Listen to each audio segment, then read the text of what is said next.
Hello friends, Parashar passion में आपका स्वागत है। और आज मैं आपके लिए थोड़ी सी प्रिकॉशंस और थोड़ी सी अपनी एयरगन्स की कैसे केयर करनी है उसकी एक वीडियो लेके आया हूँ। ठीक है, नॉर्मल बेसिक एयरगन आपको पता ही होगा क्या होता है। हाथ मारो, नीचे ले जाओ या छर्रा लेगा, सीधा करो फिर चला। ठीक है, बड़ी वाली एयरगन में भी यही होता है कि आपने हाथ मारा, नीचे करा, छर्रा डाला, सीधा करा फिर चला दिया। ठीक है, बड़ी हो चाहे छोटी हो, टूटती कैसे है? अगर आपने इसमें हाफ में ट्रिगर दबा दिया तो टूट जाएगी, और इस बड़ी वाली में भी अगर आपने हाफ में ट्रिगर दबा दिया तो चल जाएगी और टूट जाएगी। ठीक है, तो पहली चीज हाफ में ट्रिगर नहीं दबाना। दूसरी चीज सीधा करा, चला दिया। एक आध बार चलता है और कोई मजबूरी हो तब चलता है, लेकिन अगर ऐसे खाली बहुत ज्यादा चलाओगे ड्राई फायर करने से वॉशर पे इफेक्ट पड़ता है। तीसरी चीज, गन को कभी भी ऐसे लोड करके छोड़ना नहीं। ये आपने ऐसे लोड करी और भूल गया भाई कि हाँ बाद में चलाएंगे। इसके अंदर स्प्रिंग होता है, अगर आपका स्प्रिंग दबा रह गया तो स्प्रिंग की पावर खत्म हो जाती है, छोटी में भी बड़ी में भी। जब भी चलाना हो चला के फ्री करके रखना है, जिंदगी भर रखो, कोई खराब नहीं होगी। ठीक है, जब तक फ्री है कोई खराबी नहीं। चौथी बात, मैं नॉर्मली बोलता हूँ वैसे हर महीने थोड़ा बहुत सिलाई मशीन का तेल, या फिर जैसे मान लो एक गन ऑयल आता है नॉर्मल वाला तेल, थोड़ा पतला होना चाहिए। ठीक है, WD-40 भी आता है, मार्केट में मिलता है, या फिर ऐसा कोई स्प्रे ऑयल भी आता है। अब ऑयलिंग कैसे करनी है गन की ये बता देता हूँ। अगर आप सिर्फ छर्रा यूज कर रहे हो तो आप यहाँ से नॉर्मल एक दो बूंद तेल डाल सकते हो, बैरल चिकनी हो जाएगी, कुछ डंडा गुंडा कुछ भी मारने की जरूरत नहीं, नॉर्मल रख दिया।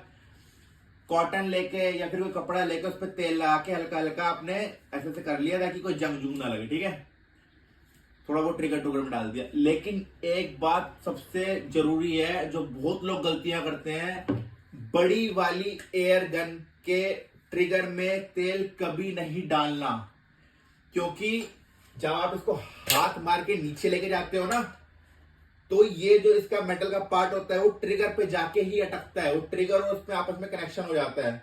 तो अगर आप ऐसे मुड़े में अगर आप यहाँ पे मतलब तेल मुड़े में सॉरी अगर आप तेल डाल दोगे यहाँ पे ट्रिगर में, तो वो ट्रिगर में अटकेगा ही नहीं और वो पैक मारना शुरू करेगा। मतलब जैसे अगर आप नीचे करोगे ना, ये अटकेगी ही नहीं।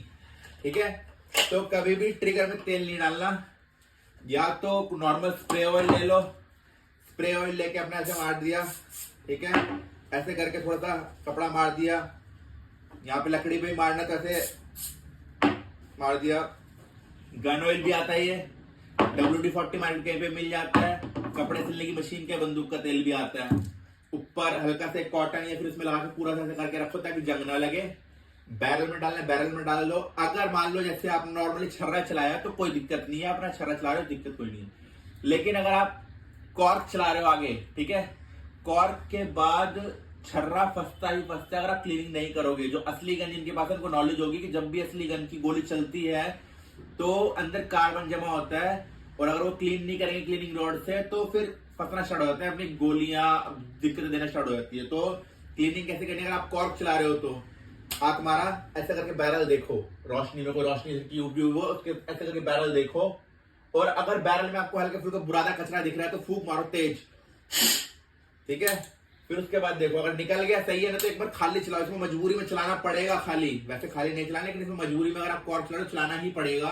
खाली चलाओ, प्रेशर से सब गंदगी निकल जाएगी। फिर देखो, अगर तब भी दिख रहा है थोड़ा बहुत तेल, नॉर्मल WD-40 आता है, उसके साथ में पाइप मिलती है, यहाँ लगाया और इसको हल्का सा बेंट करके और यहां से ये ऑयल ऐसे करके मार दिया, सब गंदगी निकाल देगा, अंदर तेल इकट्ठा हो जाएगा। फिर उसके अंदर करके मार दो, एक छर्रा डाल के चला दो, सब निकल जाएगा।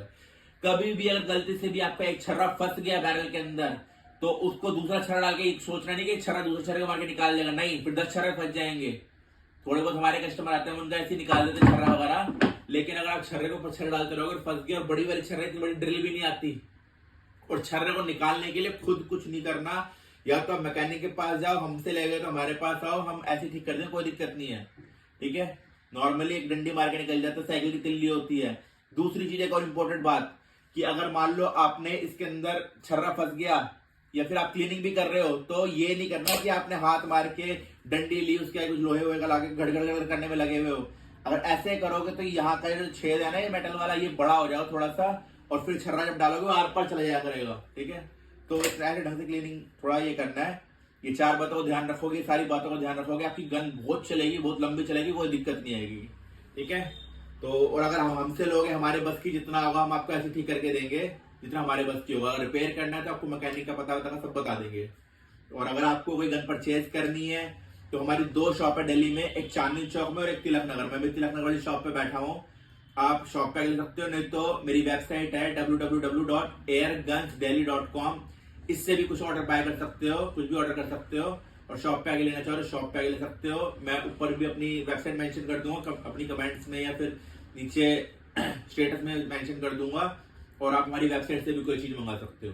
ठीक है, थैंक यू। हम सिर्फ .177 और 4.5 mm कैलिबर की एयरगन्स में डील करते हैं, जिसके लिए इंडिया में आर्म्स एक्ट 2016 के अंतर्गत लाइसेंस की कोई जरूरत नहीं है, लेकिन इसके लिए आपके पास आधार कार्ड होना आवश्यक है। हम किसी भी तरह के वायलेंस को प्रमोट नहीं करते हैं। ये एयरगन सिर्फ टारगेट शूटिंग प्रैक्टिस के लिए होती है और इसका गलत इस्तेमाल करने पर आपके खिलाफ उचित कानूनी कार्रवाई की जाएगी।